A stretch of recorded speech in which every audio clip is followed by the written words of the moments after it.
Hi guys, this is my recap and reaction for the season finale of Sister Wives, season 16, episode 10. The episode is called The Beginning of the End. And I have to say, I'm still recovering from watching this episode because in this episode, Robyn's controversial nanny gets COVID. Oh, the irony. You couldn't even make this stuff up. And an argument about a cat, yes, a cat, leads to Christine kicking Kody out of her bedroom forever. And he says he almost doesn't care.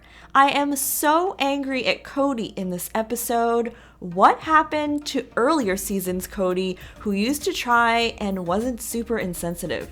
Like, who are you? He even looks totally different now. Also, did he get a perm or is it just me? Anyways, the episode begins in early January, and Janelle says Robyn called everyone and said Ariella demands that everyone attend her birthday party.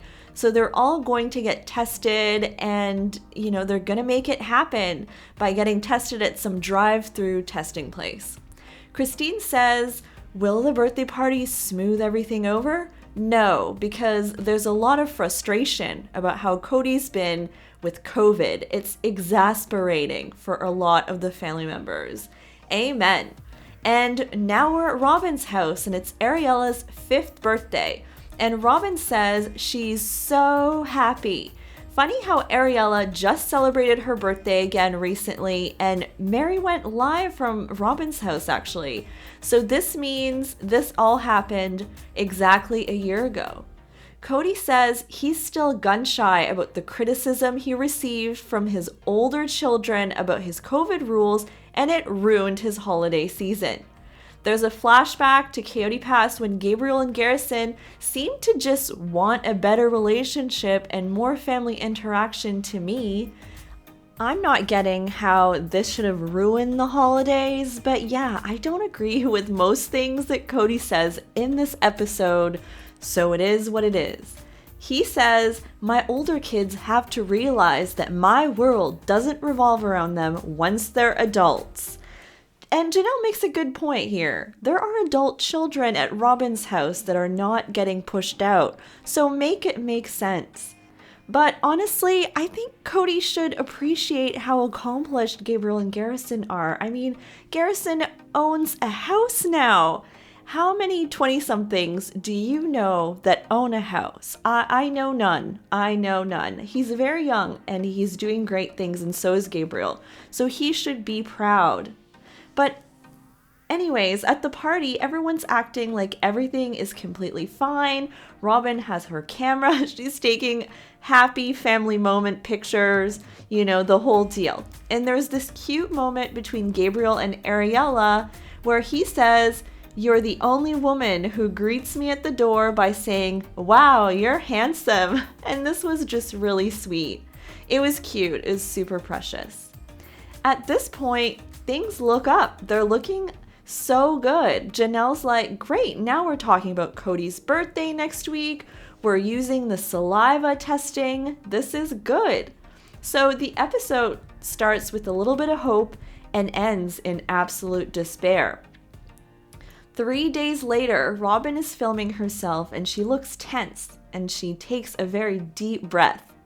She says, I got a call from my childcare provider, aka the controversial nanny. What does the nanny do?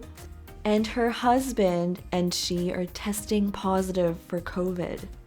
Robyn's like, we just got everyone together and now there's a possibility that we all have COVID. This just validates Kody so much. Maybe it's too much of a risk to get together, I don't know. Okay, of course she's validating Kody. Of course, right? She feels bad though that the exposure is coming from her household, but oh, the irony. Christine says she partially chuckled when Kody announced this to her. And Janelle's like, there is some irony here, I just have to say it. So much irony. Christine and Janelle haven't even been following the rules and they're all clear. So Kody and Robyn and their kids get tested at the same drive-through place, and they end up being all clear. And the next scene, it's like dramatic music, and they show a random image of a cat. And we're at Christine's house, and Christine's sitting on her bed filming herself. She looks tense too, and she says she hasn't known how much to say. There's a fine balance, but she goes in and just says it all. And you gotta respect that. Like, she's very strong. So this is how she says things went down with Kody. So Kody had come over to put in a door. There's a quick scene they show, and she's like, "Do you want a ladder?" Then he started complaining about a cat. And now it makes sense why they kept showing the cat in the intro. It all started with the darn cat. He says, "I don't want the cat getting into your inventory." I'm assuming this is her LuLaRoe clothes that he's referring to. And the door is to keep the cat out.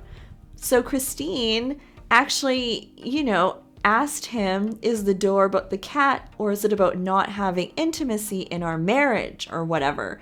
And he says, "I'm not really interested in that anymore. I'm not interested in having an intimate marriage anymore. I don't like your behavior." Obviously, this is like a dagger in any woman's heart. So Christine feels like that's not enough for her. I would feel the same. Hello, a loveless marriage? Who's gonna settle for that life?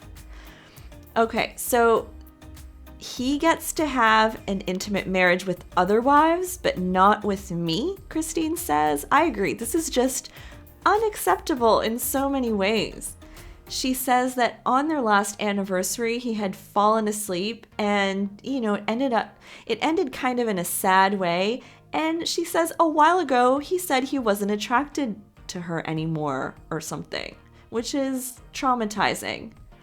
And the next scene, we have kind of Kody giving his version of events. He came to visit Truly and Isabel, and apparently Christine had pulled him over to talk a little bit. And she said she didn't want him in her room anymore because nothing special happens in there anyway. So Kody on his end is saying that Christine's been telling the wives and children that she's wanting to leave him for years and that she's murdered their intimacy with betrayal. So, okay. Next, Robyn just announces that the whole family is negative. It's like a random scene, and I'm still kind of recovering from the scene before. Next, Christine does what anyone would do in that same situation. She gets out of town and goes to Utah for McKelty's baby shower. Also, a great opportunity to get space from all the drama with Kody.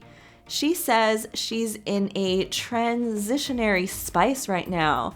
She doesn't know what her future looks like, and she doesn't want to stay in Flagstaff anymore.